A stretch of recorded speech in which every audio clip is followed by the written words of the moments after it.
one thing I wanted to say though, Jake, you're right about one thing and very wrong about the other thing, and they're both bad for us. So, Great. so first of all, the thing that you're wrong about is Trey Wayne sucks. Like,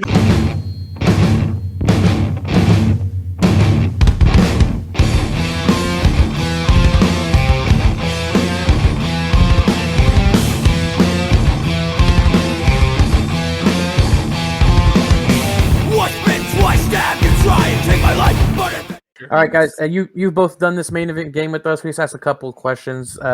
Really just kind of want anyone who's listening to this show, want to help them learn more about both teams and maybe get a little preview of the game. So, Mary, start us off. Yeah, so how are you guys feeling about your team season so far? Kyle, let's start with you. Home team, yeah. I'll start with Kyle. oh boy, it has just been like. So nobody thought we were gonna be here, right? Like everybody, like I mean, Colin Coward said we were gonna win like 6 games, like big. All the YouTubers, like the national YouTubers I watch, like Zach Schaumler, Tom Grossi, all of them, they all said we were going to have like a terrible season, all that. And right now we're on the verge of, probably 10 wins, maybe 11 if we get lucky, but probably about 10 wins this year. And I mean, I think I had like pegged, like if everything goes right this year, we can maybe get about, 10 to 11 wins. And a lot of things went right. We didn't have a lot of injuries and stuff like that. But it's been so nice after being so bad since 2015. It's been so nice. And I was actually before, like when we fired Marvin Lewis, I had for years been saying we got to move on from this guy and everything. And that year, I started looking at the available head coach candidates, and I was saying we need to go get Zach Taylor. I think he's going to be a big up and comer. I think he's going to do well. And then they were just terrible, and everybody was ready to fire him. And just for them to be doing well now, for me personally, is just so vindicating because I'm like, I knew that this was gonna work, man. It took forever. And I thought it could have worked last year, but they hadn't figured out how to win. And Joe Burrow got hurt, and things happen. But things are finally starting to fall into line. So it's been a really exciting year for Bengals fans. I'm always happy for fan bases who have long struggled and suffered. The Browns are the Browns right now, but I was happy that they had something to cheer about. I've always liked the Bengals for some reason. They were just kind of a good team when I started watching football. Those Carson Palmer, Chad Johnson days. So I'm glad you guys are got those cool helmets. Yeah, I mean, hey, off topic. The league is going to be allowed to do the alternate helmets again. If we don't get like a white Bengal fucking uni, you guys don't ever deserve to win. Jake, you're up. Chiefs have had a down-up season. How you feeling right now? Down up. First, I got to give credit to the Bengals. You've got 3 superstars on your rookie contract: Joe Burrow, Jamar Chase, T. Higgins. Mm-hmm. Treasure that because those guys are legit. Back to the Chiefs. Yeah, they started just kind of undisciplined and unfocused. I wasn't too worried the first 6 games because when you have the same talent that got to the Super Bowl last year and won the Super Bowl the year before, and you have the same exact coach, same coaching staff, like I expected things to kind of level out. It's interesting because it started so bad, and then it was sort of the Chiefs were winning games. The Chiefs won a horrible but close game against the Giants in prime time, which should not be in prime time for the record. Sure.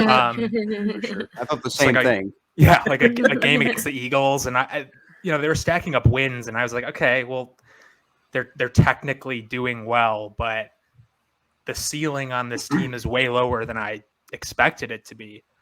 And then something happened, whether it was Mahomes gaining confidence or play calling getting sharper. But the last 3 weeks, the Chiefs have looked like that Chiefs team that went to the Super Bowl last year, won it the year before. So I think finally they're settling back into what the preseason expectations were.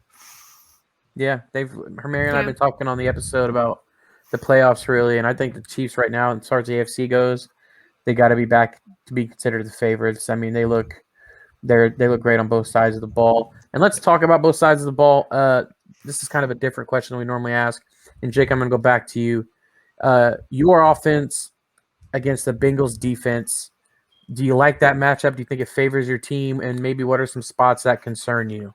Yeah, I generally like it, but that hinges on Travis Kelce returning, because I think that Kelce can exploit some good linebacker matchups. I think since these linebackers are a little on the weak side, I do think that Chidobe Awuzie has been incredible. So I'm curious to see how he and Hill match up. He and Tyreek Hill match up. I do think that, again, it's sort of the same old song with the Chiefs. Is can the second and third option behind Kelce and Hill, or third and fourth, make something happen? And so I'm not super confident in Mecole Hardman beating, say, Trey Waynes consistently. I didn't like what I saw from Hardman last week. Byron Pringle has been encouraging. I think generally, though, if Kelce's back, that can create mismatches that get Hill open, to get Darrell Williams the ball, who's honestly our third receiver as a running back. I was about to say, I hadn't heard you say anything about anything involving running the ball. Do you think you think the run game's a factor at all this weekend, or is that is Clyde Edwards-Helaire, is he playing this week?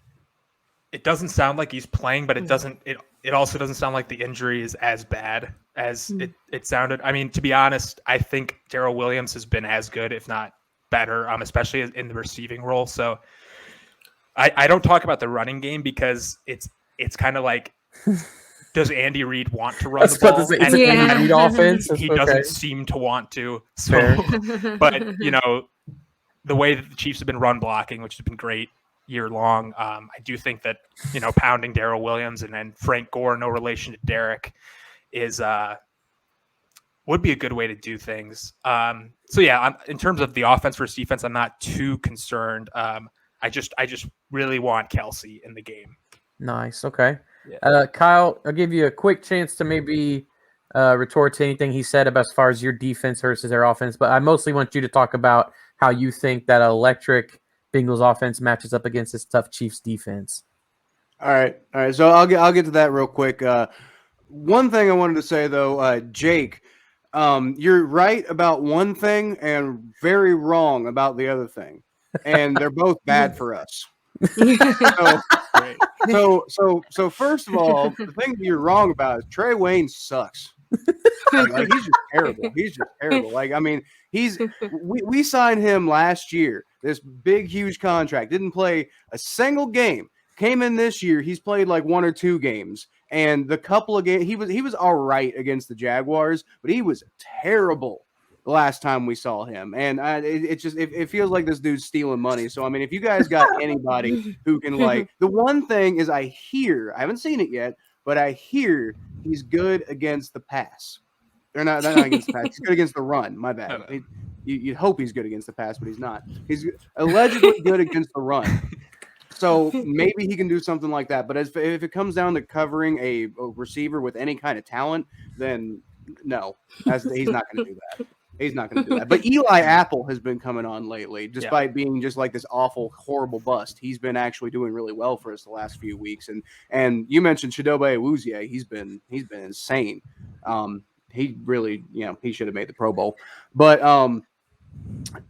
the thing that you were right about was our linebackers, because our linebackers are decimated with injury. Jermaine Pratt has been playing really well, but other than him, like, Logan Wilson was playing really well this year, but he got hurt, and we didn't put him on IR for some reason.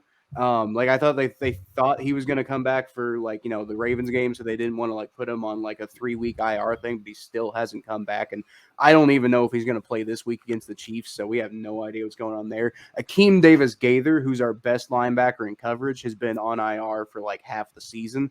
So the linebacker core is destroyed by injury. It's like, we have good linebackers, but none of them are available. Other than that, though, our depth because of like injuries and stuff is great. We've had great luck with injuries on the defense. So like, our defensive line, I think, should be able to match up pretty well against that Chiefs offensive line. I know you guys spent a lot of money on that in the offseason and really tried to make an effort on building up that offensive line, but this Bengals defensive line has, had as much effort, if not more, put into it, and they've been killing it, especially Trey Hendrickson. So I think that'll be a good matchup right there. But Brennan, you were asking me about the Bengals offensive weaponry, right? Well, yeah, just in general, how do you think the Bengals offense matches up against Kansas City's defense? Because it's been pretty tough defense over the last month or so. Well, Kansas City's defense has done a lot better than I expected them to do this year, especially given how things kind of started. But I mean, here's the thing about the Bengals offense is I don't know exactly what Kansas City's like secondary depth looks like, but I don't know how on earth you think you're going to be able to cover all three of these top tier Bengals wide receivers, because that's what we've seen. Like, I mean, Jamar Chase was like going insane early in the year, and that was awesome. But once he kind of started trailing off, then T. Higgins started doing really well, and then lately Tyler Boyd's really been showing that, like, I call him the best slot receiver in the NFL. Maybe Cooper Kupp is a little bit better, but but I think that Tyler Boyd's right there, and he's been showing it lately. He absolutely demolished the Ravens. He had a great game the week before, and so here's the thing: you can double. Some people have tripled. You can try to lock down Jamar Chase if you want to, but if you put too much attention on him, then T. Higgins is going to moss you.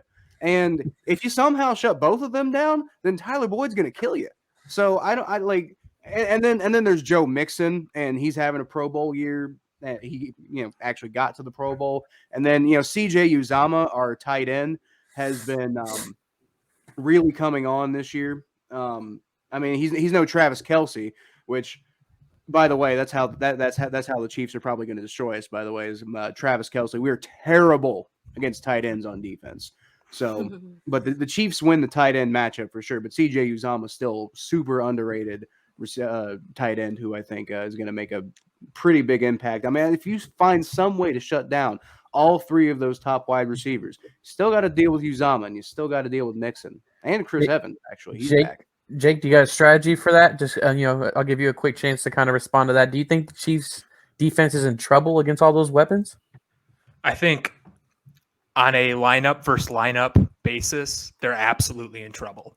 Like, they don't on paper have a number one cornerback. Like, Charvarius Ward has played very well, and I personally think he could do like a formidable job against Chase. I don't think he could stop him, but this same sort of story keeps repeating itself where a couple elites, and I mean, the Bengals receivers pose a different threat than I think almost any team that's played the Chiefs has. I don't think that the Chiefs have played two, in my opinion, elite receivers, and then like Tyler Boyd, who's one of the best slot guys in the league.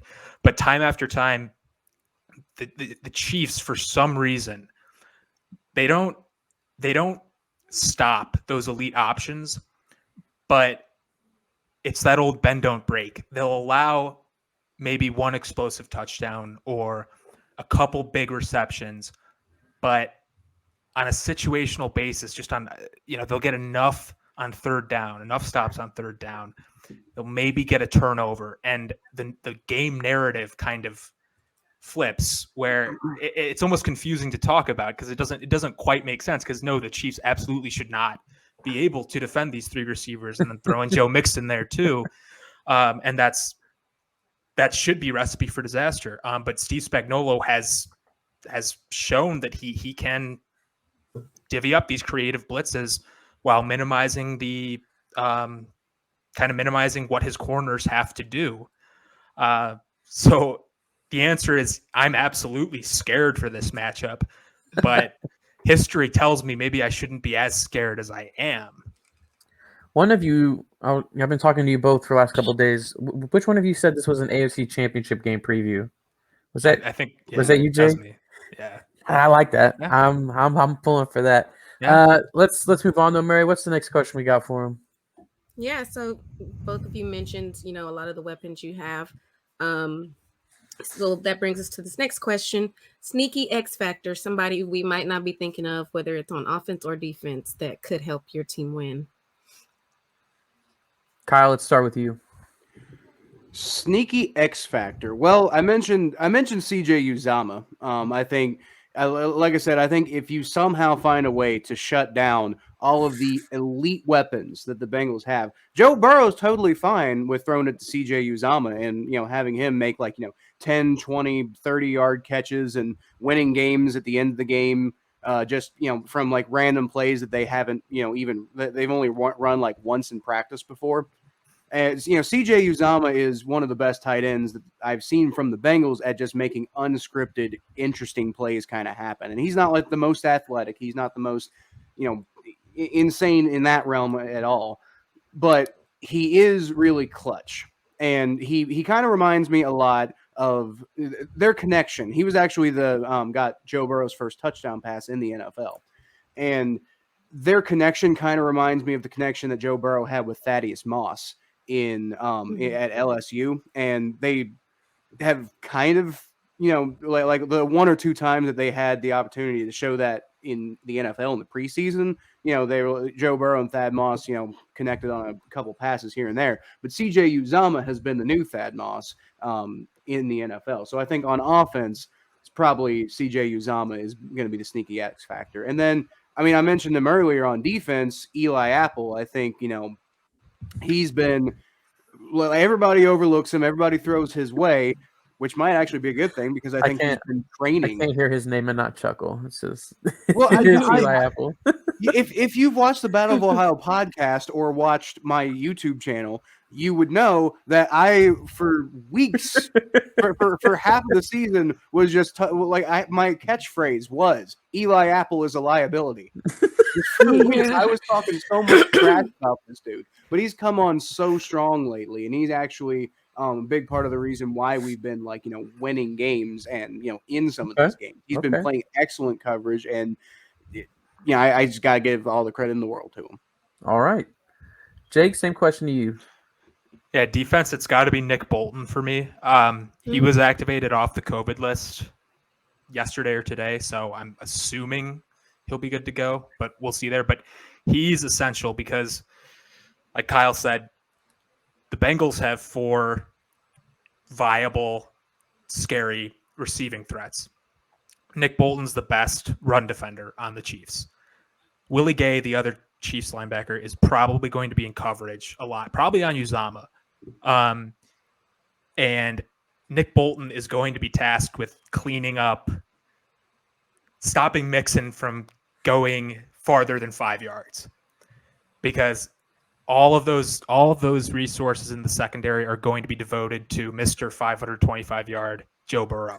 So Nick Bolton is going to have to feast, just mitigate whatever the Bengals are going to do on the run game, so that everything else can kind of be pass oriented. And then on the offensive side, I'm going to go with a very unsexy pick. Very unsexy pick. Noah Gray, 4th round rookie tight end. Now this is Mary, assuming, have you heard of this person? No. Okay, I mean either. School us, Jake. Noah Gray caught a pass last week.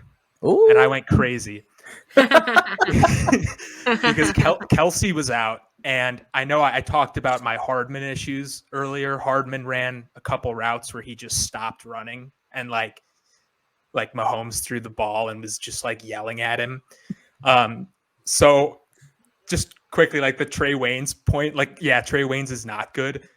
I think Hardman is about as bad. I get in trouble in certain circles. That's going to be the ultimate matchup. But my point is if Noah Gray can fill in, because even if Kelsey returns, Tyreek Hill returned from COVID last week and he didn't play much. So if Kelsey returns and he's on the same regiment, Noah Gray is going to have to step up. And I just haven't seen production from options that aren't Tyreek Hill, Travis Kelsey, or Byron Pringle. So Noah Gray might be in for a sneaky 3 catches, 36 yards game. Oh, But I oh. like big third down Cool catch him though. down. That Cool him puts down. it. Yeah. Right. Okay, Yeah. I like that. Yeah. I'll say we've asked this question to a lot of people so far this season. I think Noah Gray is the sneakiest of sneaky X factors that has ever That's been very mentioned in this sneaky. segment.